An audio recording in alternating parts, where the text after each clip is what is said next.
Hi guys, Mark Crossfield here. We've got Coach Lockey on camera. Hello everyone. Thank you for joining us, Matthew. He's now coaching at Clifton Hill as well. So we're just going to do a little bit of a golf grip lesson, Matthew. Golf grip. Everyone talks about golf grip. It's a fundamental, as people call it. So let's talk a little bit about some of the non-issues and issues that I see and you see when we're teaching around how we hold the club, and how people might need to kind of rethink about the rights and wrongs of a golf grip a little bit. Let's get stuck in.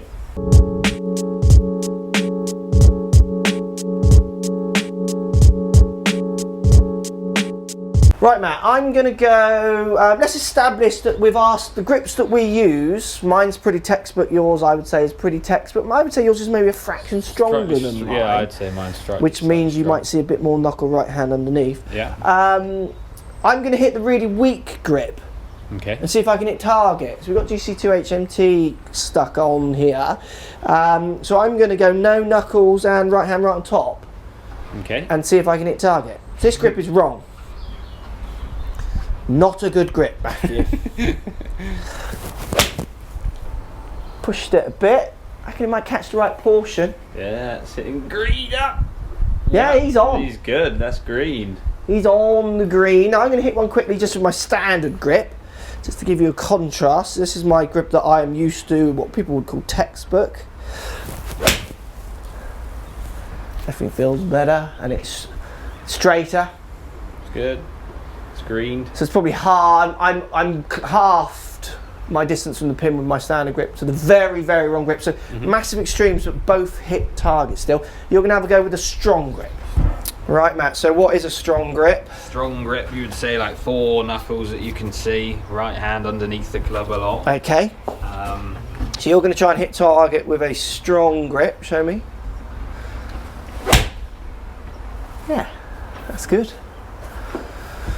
That's wrong though, that grip. That's incorrect, that grip, Yeah, Matthew. that grip's wrong and it's pin iron on I think the you're green. closer almost to where I hit mine. Oh, no, not quite, but pin iron on the green. So very interesting there. So I've hit very weak grip, my normal grip, and then you've hit the really strong grip. So we've covered kind of every base with grip, with obviously loads of changes, loads of different increments between strong and the weak one, but target has been found. So people would argue, Matt, that that's our skill level that's allowing us to do that. If I was a new golfer or not as good a golfer, that I'm only going to be best using the textbook grip.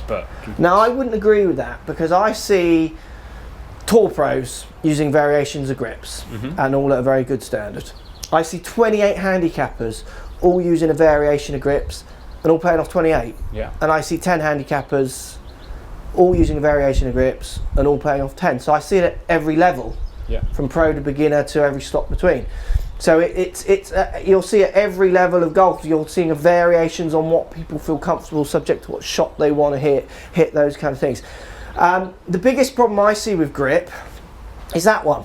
Yeah, you see that a lot in lessons. So not putting the club through this part of the palm, putting it through this part of the palm, so much more through the middle of the palm. Now, so for anyone out there looking for their kind of golf grip, perfect video, what have you, hopefully this one's given them a bit more freedom to maybe understand that if they're hitting target with a grip, keep using it. I can't hit target. I'm going to have a go at hitting with the high through the palm grip.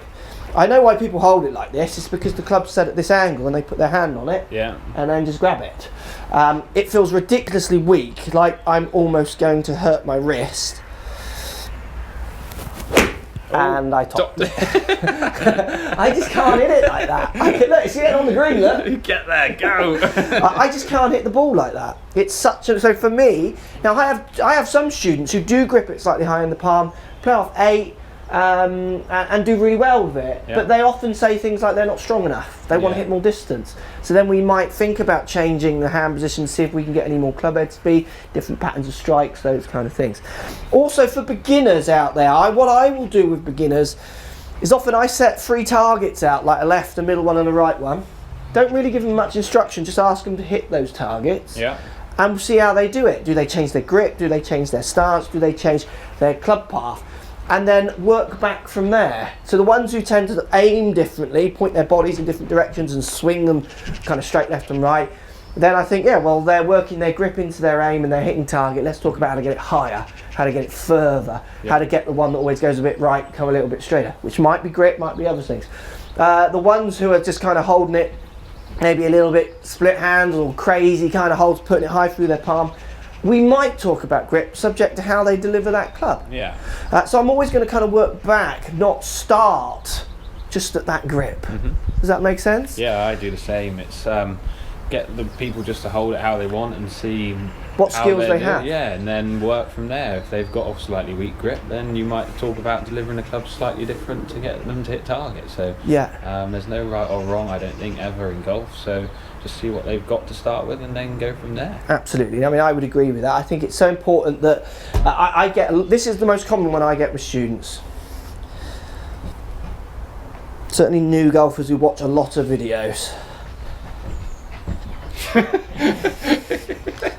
So they just take, they're like fixating over the correct position. Yeah. When they finally arrive in a position, you know, we get like that.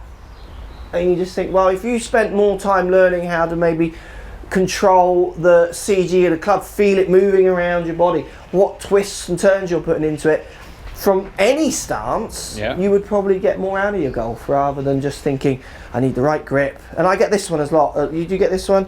I've tried that grip and I didn't get on with that one, so I went to that one. Do you get that one? It's a good one, yeah. So I can't see a difference, but they are obviously feeling something. And all I will ever say to them is, let's hit 10 shots with one of them. Let's hit 10 with another. And if that's not enough, let's just keep trying. Just test it. See what pattern comes out, see what comes out. So is there a right and a wrong grip? I wouldn't say there is. I think the biggest pitfall with grips I see from our golfers is that you've got to go with your grip. So we went from the strongest to the weakest and still hit fairway or still hit target. But one went higher, one went lower, one went further. So again, I'll be working that data all back to my grips. And if I want it to go less high, maybe I'll use the one that doesn't require me to deliver like this. Yeah. And I might change my grip so I can change my delivery. You've got to work it back, as always, from strike, from shot backwards. Thank you, Matthew. No problem, thank you. Thank you for your help as always. Post comments down below. Speak to you soon. Thanks for watching. Subscribe to my YouTube channel for loads more videos. Find me on Instagram at Crossfield Mark. Also on Twitter at 4golfonline. Find me on Facebook, Mark Crossfield. Thanks for watching. Post comments as always, and see you soon.